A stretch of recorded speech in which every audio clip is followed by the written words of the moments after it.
जय हिंद मित्रांनो, आपल्या यूट्यूब चॅनलवर मी सर्वांचं मनापासून स्वागत करत आहे। आजच्या व्हिडिओच्या माध्यमातून आपण आज पवित्र पोर्टलला जाहिरात येणार आहे का, त्याच्यानंतरची जी प्रोसेस असणार आहे प्रेफरन्सेस लॉक करण्यासंदर्भामध्ये किंवा असाइन करण्यासंदर्भामध्ये त्याविषयी आपण सविस्तर माहिती या व्हिडिओच्या माध्यमातून जाणून घेणार आहोत। परंतु तत्पूर्वी आपण जर चॅनलवर नवीन असाल तर आमचे चॅनल सबस्क्राइब करा, साइडचा जे बेल आयकॉन आहे त्याला देखील प्रेस करा, जेणेकरून शिक्षक भरतीच्या संदर्भामधल्या कोणत्याही माहितीची अपडेट आपल्याकडून मिस होणार नाही। चला तर मित्रांनो बघूया, आज आहे 5 फेब्रुवारी 2024 आणि जसं की आपण आपल्या चॅनलच्या माध्यमातून तुम्हाला एक टेंटेटिव्ह शेड्यूल दिला होता, एक रोड मॅप दिला होता, जो की इंटरनली अधिकारी वर्गांना देण्यात आला होता की तुम्हाला जे आहे या शेड्यूल प्रमाणे काम करायचं आहे। कारण शासन प्रशासन आपल्या लेवलवर शिक्षक भरती लवकरात लवकर कंप्लीट करण्याकरिता प्रयत्नशील आहे।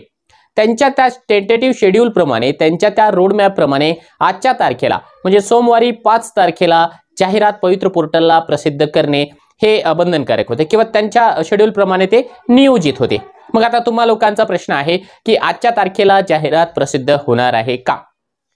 तर ग्राउंड रियालिटी या संदर्भामध्ये पाहणे आवश्यक आहे।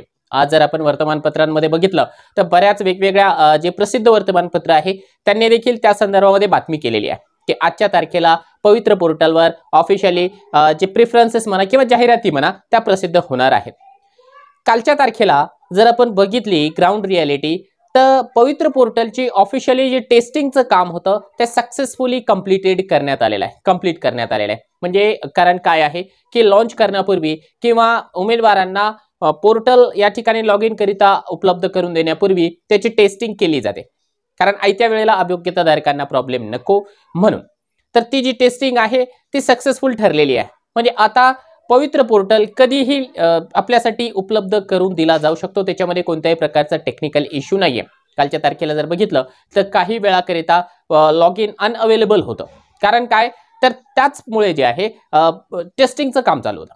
म्हणजे बाकी सगळी गोष्ट झालेली आहे। राहते आहे दुसरी जाहिरातीच्या संदर्भामध्ये जी काही प्रोसेस करायची होती ती प्रोसेस देखील कंप्लीट झालेली आहे।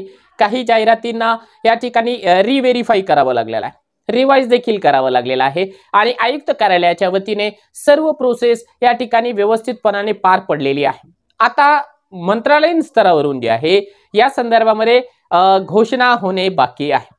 त्यामुळे आज दुपारपर्यंत कदाचित जे आहे माननीय शिक्षण आयुक्त महोदय आणि माननीय शिक्षण मंत्री दीपक केसरकर साहेब या दोघांच्या वतीने जे आहे ऑफिशियल अनाउन्समेंट केल्या जाईल आणि एकदा अनाउन्समेंट केल्या गेली की नंतर लगेच आपल्याला पवित्र पोर्टलवर जाहिरात पाहायला मिळणार आहे। त्यामुळे आजचं जे शेड्यूल असणार आहे शिक्षण मंत्री महोदयांचं ते आपल्यासाठी महत्त्वाचं ठरणार आहे।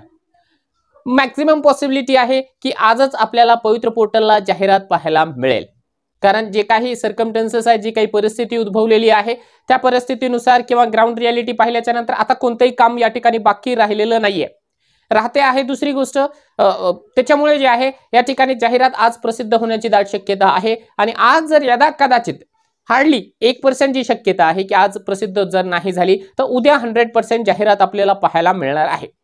कारण काय आहे की जो टेंटेटिव्ह शेड्यूल आहे इंटरनली दिलेला आपल्या अधिकारी वर्गांना, त्या शेड्यूलनुसार या ठिकाणी आचारसंहितेच्या पूर्वी लोकसभेची आचारसंहिता मार्च महिन्याच्या दुसऱ्या आठवड्यामध्ये लागण्याची दाट शक्यता आहे।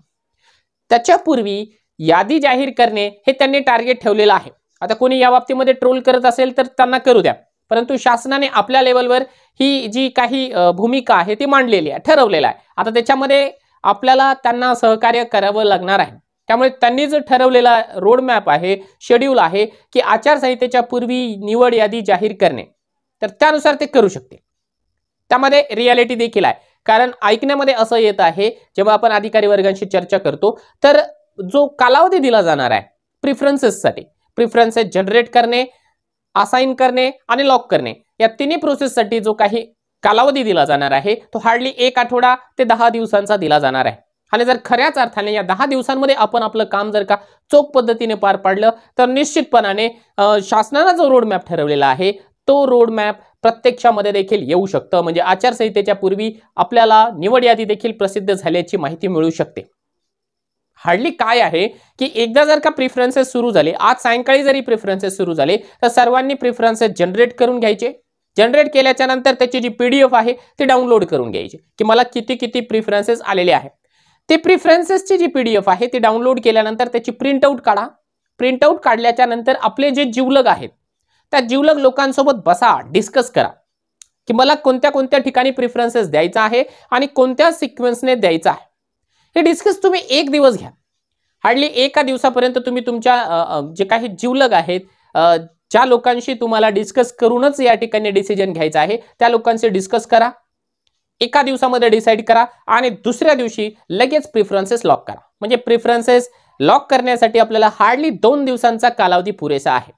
आणि आपल्याला जर वाटत असेल की आचारसंहितेच्या पूर्वीच निवड यादी लागावी तर आपल्याला देखील शासनाला प्रशासनाला सहकार्य करणं अपेक्षित आहे. म्हणजे आपलं जे दिलेलं काम आहे, आपली जी जबाबदारी आहे ती कमीत कमी वेळेमध्ये आपण पूर्ण करून द्यायला पाहिजे. शक्यतो जे अनमॅरिड मुली आहेत त्यांनी आपल्या वडिलांना, आईला किंवा भाऊ बहीण यांना डिस्कस करावं. ज्या मॅरिड महिला आहेत त्यांनी आपल्या जे पती आहेत त्यांच्याशी डिस्कशन करावं. कारण अशा ठिकाणी प्रेफरन्सेस देऊ नका की ज्या ठिकाणी तुम्ही जॉब लागला तरी जाणार नाही, कारण तुमचे पती तुम्हाला अलाउ करणार नाही. त्यामुळे या सगळ्या गोष्टींची तुम्ही एकदा काळजी घ्या. कारण अगोदर डिस्कशन करा जे तुमचे डिसिजन मेकर आहेत किंवा जे तुमचे एकदम जीवलग आहेत त्यांच्यासोबत, आणि त्याच्यानंतर तुम्ही जे आहे एक दिवस डिस्कशनसाठी घ्या आणि एक दिवस प्रेफरन्सेस लॉक करण्यासाठी घ्या. 2 दिवसामध्ये तुमची कामं जी आहेत सहजपणाने होऊन जाणार आहे. त्यामुळे मित्रांनो, आता जे काही 1-1.5 वर्षाची आपली प्रतीक्षा होती की पवित्र पोर्टलला जाहिराती यायच्या आहेत, आपल्याला प्रेफरन्सेस द्यायचा आहे, ती प्रतीक्षा आता शेवटच्या टोकाला येऊन ठेपलेली आहे. त्यामुळे आता फार जास्त पॅनिक होऊ नका. इकडच्या तिकडच्या गोष्टींवरती या ठिकाणी विश्वास ठेवू नका. मेरिट किती लागेल त्याचा देखील सध्याच्या घडीला अजिबात विचार करू नका.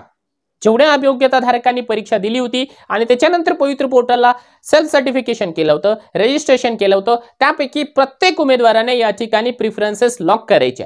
तुम्ही विचार करू नका की माझा स्कोर फार कमी आहे, ॲव्हरेज आहे, असं आहे तसं आहे, मी ओपन कॅटेगरीचाच आहे, मेरिट फार जास्त लागणार आहे, त्या भानगडीमध्ये पडू नका.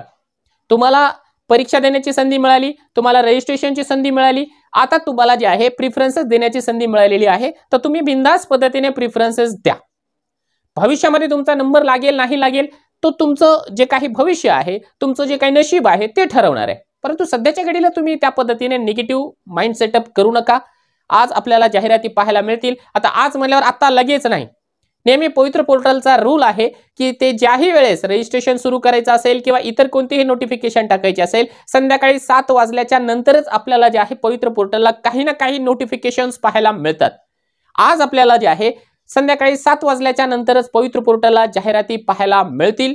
आज नाहीच मिळाल्या, खरं तर आपण पॉझिटिव्ह बोलत असतो, आज नाहीच मिळाल्या तर उद्या तर निश्चितपणाने मिळून जातील. त्याच्या पूर्वी आपल्याला त्याच्या संदर्भातली जी नियमावली आहे, मॅन्युअल आहे, ते मॅन्युअल देखील पाहायला मिळणार आहे.